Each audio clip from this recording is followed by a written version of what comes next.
Wow बब्बाल यार।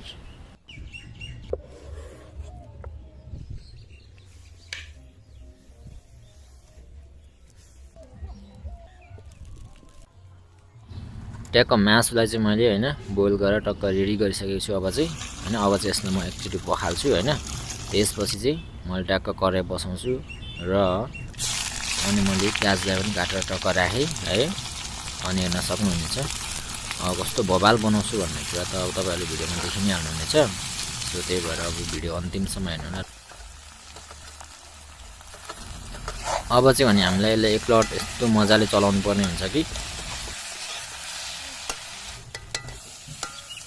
र देख्न सक्नुहुनेछ हाम्रो मसला पनि रेडी भयो। अब चाहिँ हैन र अघि हामीले बोइल गरेको मासुलाई चाहिँ यसरी हामीले राखिन्छ ट्याक्कसँगले हैन। भिडियोलाई हेरेर तपाईहरुले पनि सिक्न सक्नुहुनेछ। भिडियो अन्तिमसम्म हेर्नु होला है त।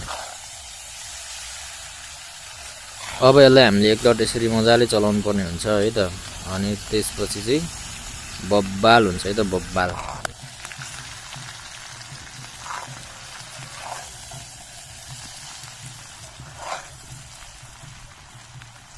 ल हेर्नुहोस् त कस्तो बबाल देखियो हैन त। टक्क मैले थोरै अदुवाको पेस्ट पनि राखेँ हैन। त्यसपछि चाहिँ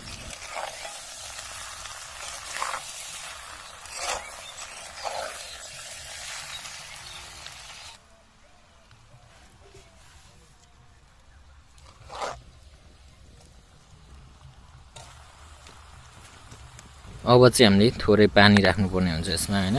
पानी राखेन भने चाहिँ सबै बिल्छ, त्यही भएर पानी थोरै राखेपछि चाहिँ त्यो बोसो चाहिँ बिल्न पाउँदैन क्या गाइजहरु। अन्त त्यही भएर चाहिँ हामीले पानी थोरै राख्नुपर्ने हुन्छ र पानी हाल्दै पकाएको मासु चाहिँ एकदमै टेस्टी हुन्छ क्या, एकदमै टेस्टी। तपाईहरुले पनि ट्राई गर्न सक्नुहुनेछ है। ल हेर्नुहोस् त यस्तो खौखौ लाग्दो भयो कि कस्तो बबाल, हेर्दै बबाल भइसक्यो हैन त। ल हेर्नुहोस् यसै भिडियो हेर्नको लागि चाहिँ हाम्रो च्यानललाई सब्स्क्राइब गरेर जोडिनु होला तपाईहरु पनि नयाँ हुनुहुन्छ भने।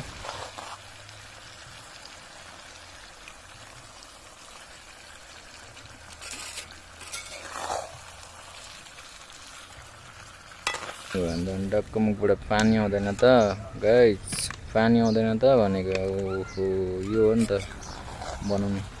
तपाईहरु पनि ट्राई गर्नु होला एकचोटि पक्कै पनि। रेडी हुन आँटिसक्यो। अब चाहिँ हाम्रो रेडी हुने अवस्था भइसक्यो। अब चाहिँ हाम्रो रेडी भयो भन्दा नि हुन्छ। थोरै पानी हालेपछि चाहिँ अब यसलाई हल्का सुक्न दिने, त्यसपछि चाहिँ हाम्रो रेडी हुन्छ है त।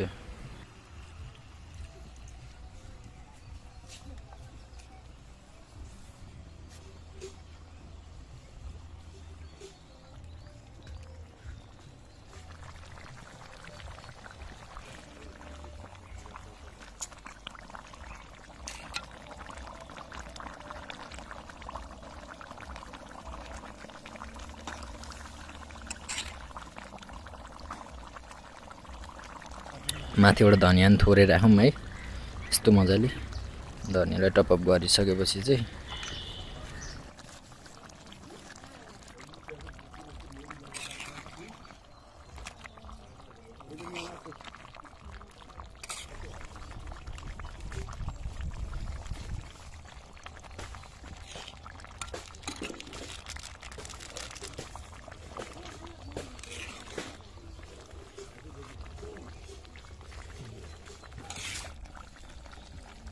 ल हाम्रो मासु चाहिँ रेडी भइसकेको अवस्था भन्नुपर्छ। अब चाहिँ हाम्रो पाकिसक्यो हैन। र हाम्रो भिडियो कस्तो लाग्यो हजुरलाई, भिडियो मन पर्यो भने लाइक शेयर कमेन्ट पनि गर्नु होला हैन।